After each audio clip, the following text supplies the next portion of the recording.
Not all horror is created equal. You may prefer ghosts. You may prefer aliens. Some give you nightmares. Some give you psychological torture. Some are like the Twilight Zone, a distorted reality so close to the truth that it truly haunts you. You ever read a book where driving black is scarier than going up against a cult of maybe magical evil wizards? Welcome to Lovecraft Country, a alternate reality sci-fi mashup that certainly takes some risky chances. But first, let's get to some of these good reviews that just completely stood out to me. A blast? A blast?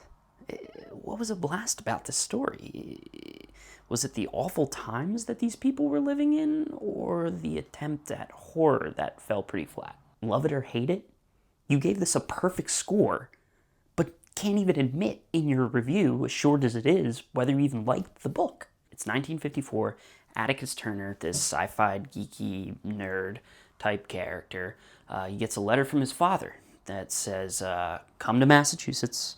I found something out about our family. His dad, Montrose, this stubborn, paranoid man, has somehow got himself mixed up in something worse than usual. So Atticus grabs his Uncle George, who writes travel guides for black families on how to safely travel across America, and their friend Letitia. And they decide they're going to road trip this thing together. They head north, and every gas station and small town that they stop in is just a nightmare. And I'm not talking monsters nightmares, I'm talking just living in that time. But if that's not enough, at one point when a sheriff detains them, out of the woods come these otherworldly creatures with many eyes and just absolutely savage a police sheriff. And what the heck just happened? So just shrugging that event off, I guess, they make their journey to the final destination, and they meet a man at this estate where their father had asked them to come to, and his name's Samuel Braithwaite. And he tells Atticus, oh, congratulations, you are part of this magical dynasty of family magic bloodline. So Atticus just kind of goes along with it. Everything goes haywire. The cult's gone.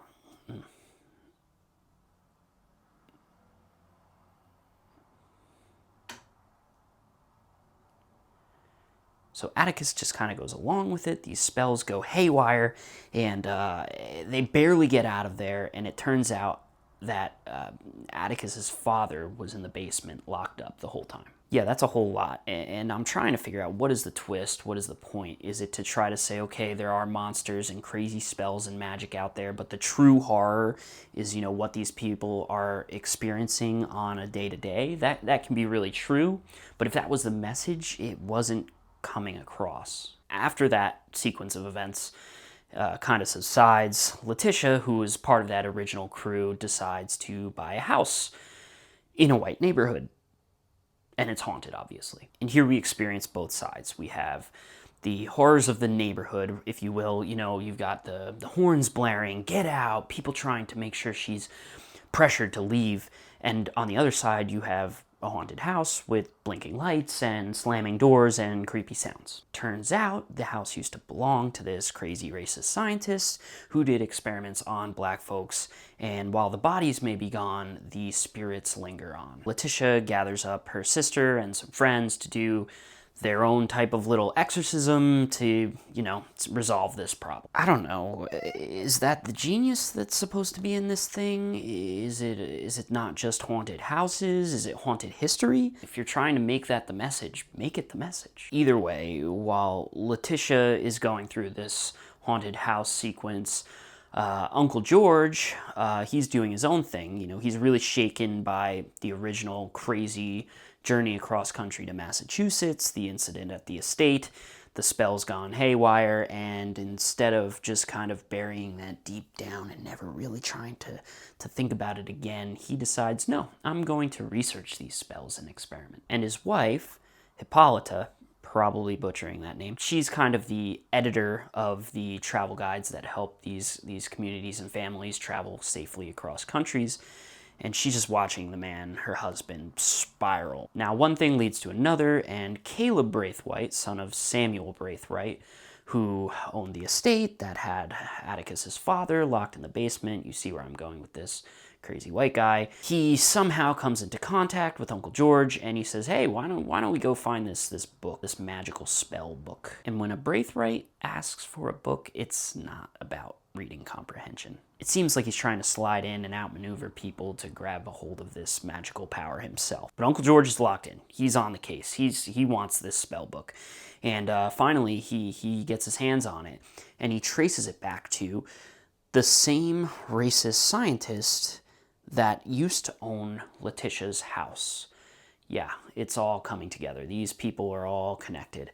And it doesn't stop him, though. It doesn't stop him, because he finds out that this book is capable of opening portals and doorways to who knows where. And the only way to power it, or power these spells, or fuel this, I know it's a little convoluted, but you need this magical bloodline. Of course, then there's an altercation because Caleb wants the book, George wants the book, and, well, you know what? Caleb does what any evil villain would do. Mind wipes Uncle George, and so he has no idea what's going on, or at least half of what's going on, and Caleb makes off with what he needed. And if there's deeper meaning to this sequence here, it was probably lost on me. I thought it was just to move the plot forward in a clunky kind of way, and if I missed something, by all means, tell me. But it didn't even faze Hippolyta, the wife of Uncle George. You know, she's just moving on with her nerdiness, and she's really into these star charts, so she's just gonna take off to this observatory in Wisconsin. And when she's there, she finds this telescope machine thing, and so just naturally, any inquisitive person might do, she just turns it on and sucked through a portal. And when she comes to, she's on this foreign planet, and this huge being looms over her and says, forget what you know.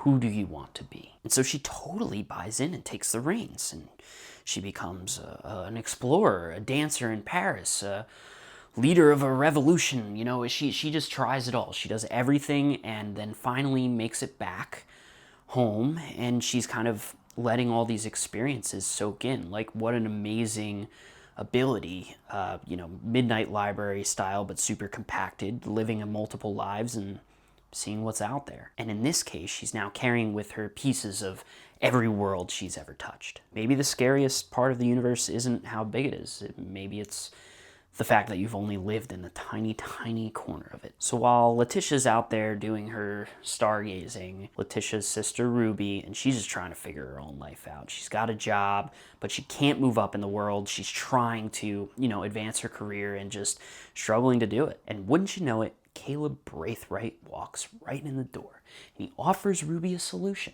Drink this potion and turn into a white person. It's temptation in a teacup, and Ruby drinks. The next morning, she wakes up in a stranger's body, and so she just goes out to do her normal things, and it's just so foreign to her. When she's walking down the street, people move out of her way.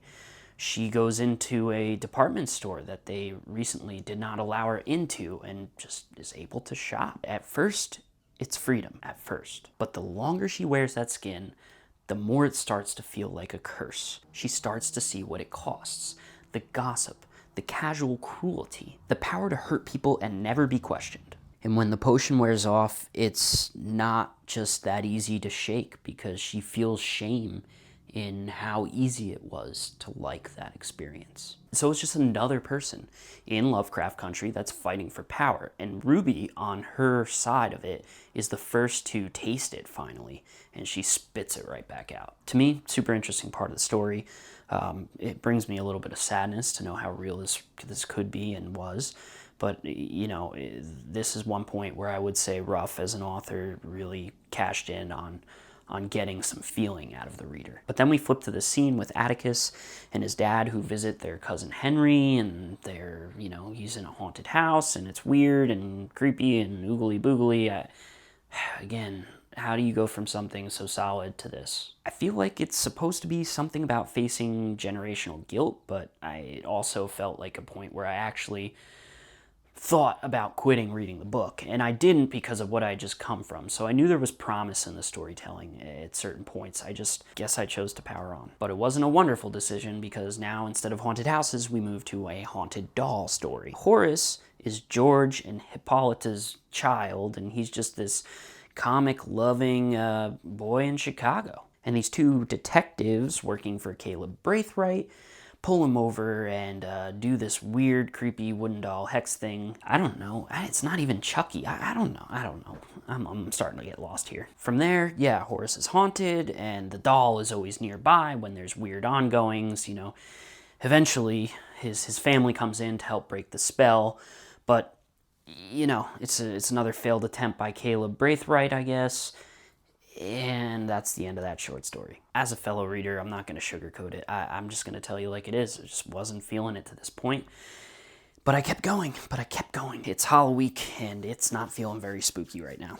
Maybe I've seen or read too many cursed object stories. I really don't think I have, but it just felt like badly recycled. After cosmic portals and moral horror, a spooky doll just like didn't meet the bar that's been set. So we get to the final chapter here, which ties everything together, and everybody's back. You got Atticus, you got Letitia, you got Montrose, you got Hippolyta, you got Ruby, you got Horace. Basically, the Lovecraft Country Avengers. Their mission, stop Caleb Braithwaite from doing his one last big magic sorcery thing. The plan's classic.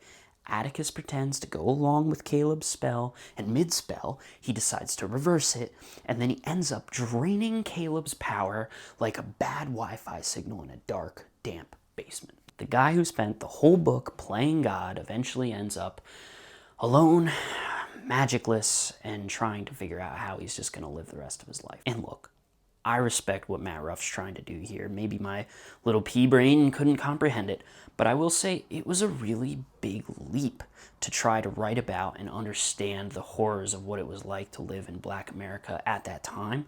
And, you know, especially being that the author was a white man, it's a really, really challenging and uphill lane to merge into. As social commentary, it felt like a lecture about fear, rather than a book making me feel the fear itself. And I guess what ruffles my feathers the most is for a book called Lovecraft Country.